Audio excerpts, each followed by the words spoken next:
Exatamente. Né? Você fala bem Cuba, aí você está lá em Nova York e está em Barcelona. É o caso de Jean Willis, que ontem disse que só volta no Brasil se o presidente Lula criar condições favoráveis para que ele dê as caras por aqui novamente. O que será que ele quer? Que condições favoráveis são essas, Ricardo? É um ministério? É um cargo? Eu imagino que seja alguma boquinha, né?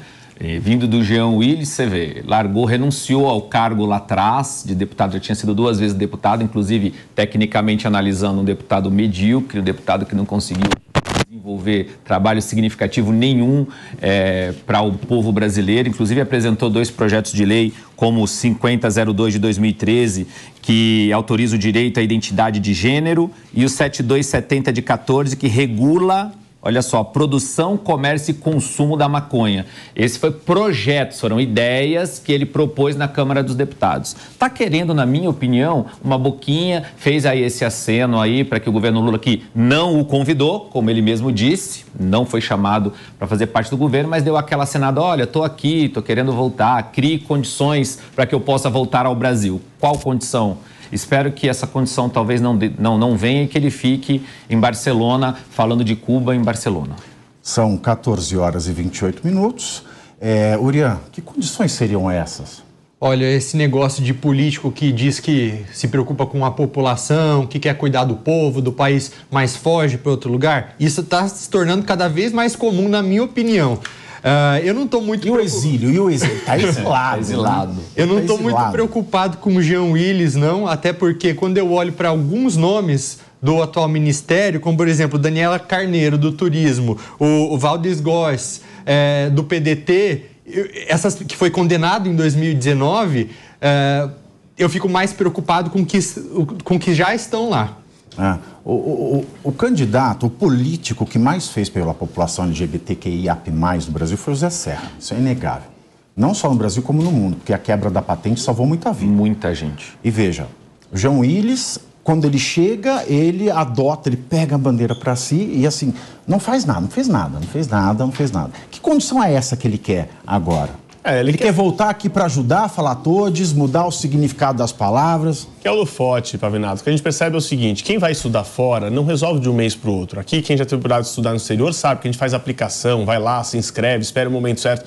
Quando o Jean Willis sai do mandato para no mês seguinte, ou dias depois, estar numa pós no outro país, ele não decidiu isso quando ele saiu. Na verdade, ele renunciou ao mandato porque entendeu que era incompatível e a gente sabe que tem um prazo máximo que o parlamentar pode se afastar para interesse pessoal na Câmara dos Deputados, a não ser por motivo de saúde. Ele não teria um motivo de saúde, ele não conseguiria compatibilizar a pós que ele foi fazer no exterior com o limite de afastamento por foro íntimo que o deputado pode ter na Câmara, renunciou e criou toda essa história. E agora que está acabando o curso dele lá, coincidentemente, seja porque o Lula é presidente ou não, ele quer voltar para o Brasil. Não deve ter arrumado emprego lá, está tentando sinalizar, ver se alguém convida ele para alguma coisa aqui. Afinal, participou de programa de televisão, depois foi deputado, pode ter algum público, alguma atenção e pode ser que alguém se comove e diga, não, vamos repatriá-lo e dizer, ele é o exemplo de um repatriado que nós trouxemos após uma anistia, ou algo assim que teve que ser exilado no governo Bolsonaro. Esse ponto de mentira? Você acha, cara, que a gente consegue chegar nesse ponto? Mas não é que eu acho, Pavinato, se a gente olhar os dados, a gente tem quase certeza disso. Lá, né? Falar assim, volta um exilado político, que estava onde? Em Barcelona, vindo os rapazes catalães. Mas a esquerda é campeã de narrativa. E aquelas pernas saradas.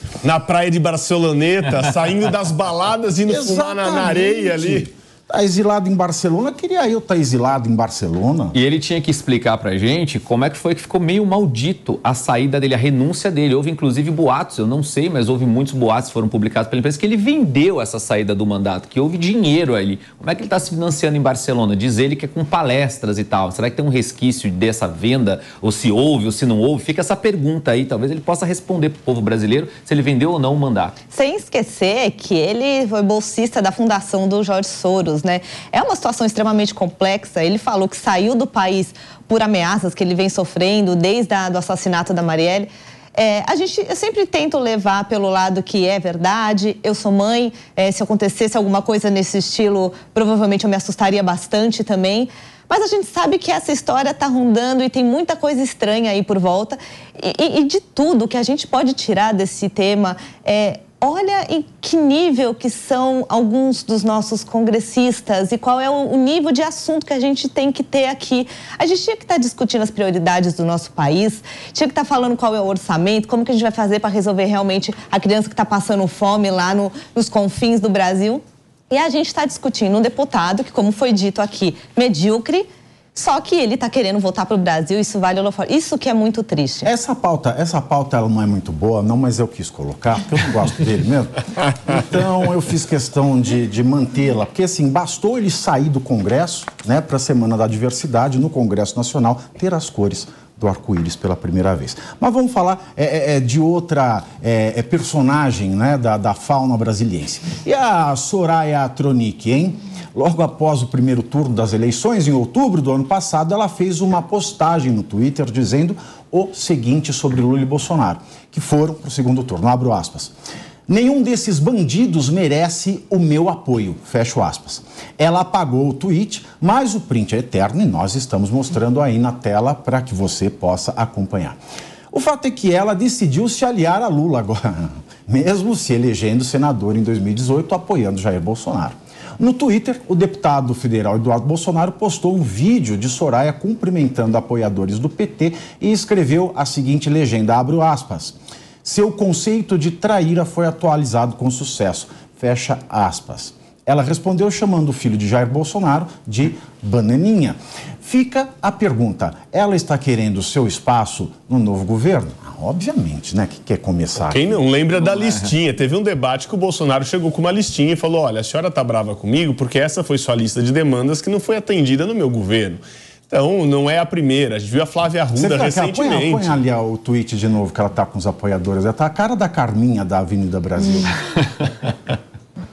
Tava bem bonito, mas olha, desculpa interromper. A gente viu recentemente... Ali, ó, parece que tá a cara da Carminha da Avenida Brasil, não tá? Gente, é a própria Adriana Esteves no papel de Carminha. Mas vamos lá, desculpa interromper. A gente viu recentemente, Pavinato, uma ministra do Bolsonaro, que é a Flávia Arruda, do Distrito Federal, que foi candidata ao Senado, com ele no santinho ali colada, abraçando Lula na sua posse. Ou seja, o que a gente percebe é que aqueles que ficaram sem os seus espaços de governo, os seus acessos, começam agora a acenar. É só ver o MDB, que era um partido que era o partido do golpe, o partido que tirou a Dilma, está lá com 3 ministérios hoje, está lá quase que toda a sua bancada dando apoio ao governo Lula. Ou seja, é claro o fisiologismo de muitos parlamentares que estão ali muito mais preocupados em indicações, em atendimento de pedidos do que em política pública. Porque eu não sou contra alguém se tornar base de alguém que não apoiou, desde que aquilo seja justificável e melhor para a sociedade.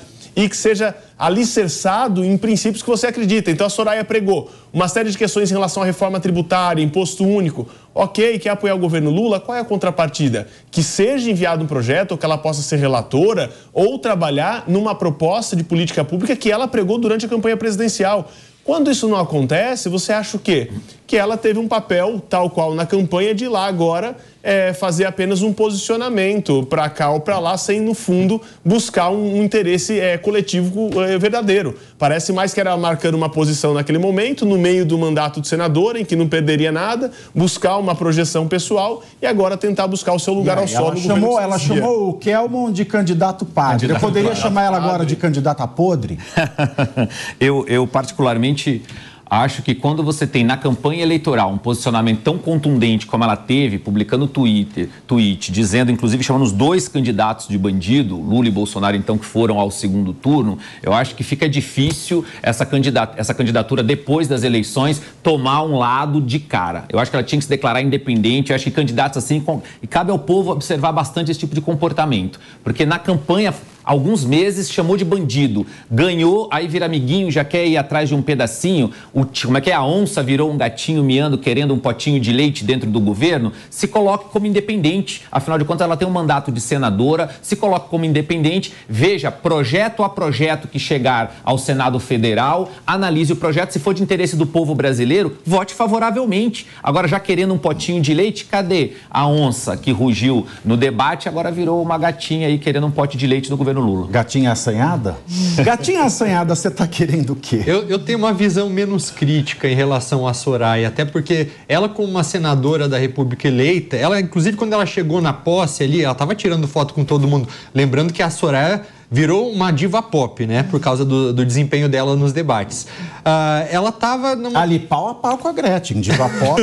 Aliás, a Gretchen tá passando por um momento difícil, aliás, ela tá igual o Jean Willis, que ela falou que ela vai deixar o Brasil ir embora de vez para Portugal, porque aqui não tem lei para proteger os cidadãos de bem. É muita impunidade. Que, na verdade, o Esdras já ia fazer uma pós no exterior, mas que ela antecipou. Quando ela chegou ali naquele evento, ela até fez a seguinte declaração, dizendo que, eu gostaria que o Brasil... Vamos voltar da diva pop Gretchen para a diva pop Soraya Tronic. Ela falou, eu gostaria que o Brasil tivesse superado a polarização, mas, ao mesmo tempo, estou comemorando que a democracia venceu. E, no caso, não que Lula seja sinônimo de democracia, mas a transição de poder como sinônimo de democracia. E ela, como uma senadora da República, foi ali reconhecer o resultado das urnas. Agora, se tem algum objetivo político, que quer um cargo, quer um potinho para mim também, isso aí eu já não posso falar. Eu acho que já ficou claro, Carla, perdão, acho que já ficou claro no debate a listinha do Bolsonaro, a quantidade de pedidos que ela tinha ali. Então, esse hábito de solicitar cargos, pelo que a gente entende, nós não estávamos compondo o governo, não temos como afirmar, mas pelo que a gente viu no debate, parece que a listinha era bem grande, como o Alexandre falou aqui. Então, acho que esse hábito... Não foi, Carol? Ela bobeou por quê? Ela viu um senhor de vermelho e barba, ela devia ter ido direto no Papai Noel. Errou o alvo, tá tentando acertar agora, né? Mas o que a gente pode notar disso é que ela, na verdade, esse fato é um exemplo do que vai acontecer muito daí para frente, agora no Congresso, né? Logo após as eleições, foi-se dito, poxa, Lula ganhou, mas ele vai ter certa dificuldade de governar, uma vez que o Congresso é muito mais conservador, né? O que, ao meu ver, é muito bom, inclusive, ter essa dualidade aí. Mas a gente sabe que o Congresso é conservador até a página 2, né? Vamos ver até que ponto as pessoas realmente são firmes ali nas suas convicções, né? Até quando, até por quanto tempo, né? Digamos assim, os deputados vão realmente ser fiéis, né? Ao seu posicionamento. Então, acho que essa cena da Soraya exemplifica, infelizmente, a maior parte dos políticos. Vai se repetir com essa nova bancada que toma posse, né, agora em fevereiro? Infelizmente é o natural, viu, Pavinato? O natural é que, claro, eu também sou 100% a favor de você votar conforme os seus princípios. Se o governo fez um bom projeto, você não tem que partir quanto melhor, pior. Pelo contrário, a gente tem que torcer para que o Brasil dê certo. Eu não vou esperar para alguém vir daqui a 4 anos, um salvador da pátria, e resolver todos os problemas, que isso não vai acontecer. Mas o nosso Congresso não é tão estadista assim, em geral, né? É claro que tem pessoas muito competentes que foram eleitas, mas a grande maioria tem seu preço.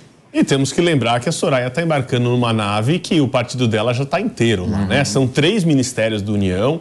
O Davi Alcolumbre, senador, ex-presidente do Senado, e que pretende voltar depois do Rodrigo Pacheco ter um próximo mandato aí, tá lá articulando. O que ela percebeu é que só ela vai ficar de fora. Eu acho que pior que a Soraya, só tem um personagem que eu fico pensando como está a cabeça dele nesse momento. É um dos sujeitos mais inábeis politicamente que eu conheci nos últimos tempos. Deveria ter ficado lá no judiciário, que chama-se juiz Sérgio Moro. Eu imagino o que o juiz Sérgio Moro está fazendo nesse momento com o seu partido no governo Lula. Em que ele, se ele não entendeu como funciona a dinâmica congressista de bancada, em algumas matérias a votação é por aclamação, por lideranças. Então, goste ele ou não, vai ter que ficar pedindo toda hora seu pedido avulso, mas a sua bancada vai aprovar coisas do governo Lula, até aquelas mais impopulares. Bom, então, essa nave, né, é a nave da morte, né? A estrela da morte. Estrela da morte. Do Star Wars. Você acha que a direita morreu? Não, a direita não morreu. A direita precisa entender que existe o seu espaço, se organizar, buscar novas lideranças, entender como funciona. Deixa eu recolocar então, porque foi muito forte essa pergunta. Você acha que a direita, ela ficou do tamanho do PCO? Na prática?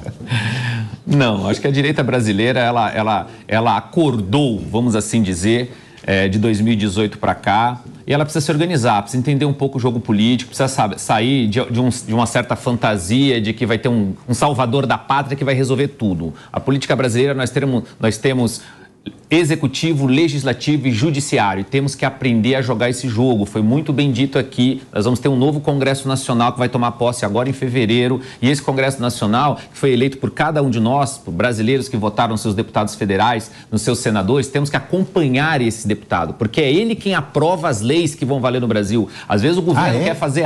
pois é. Acredita nisso?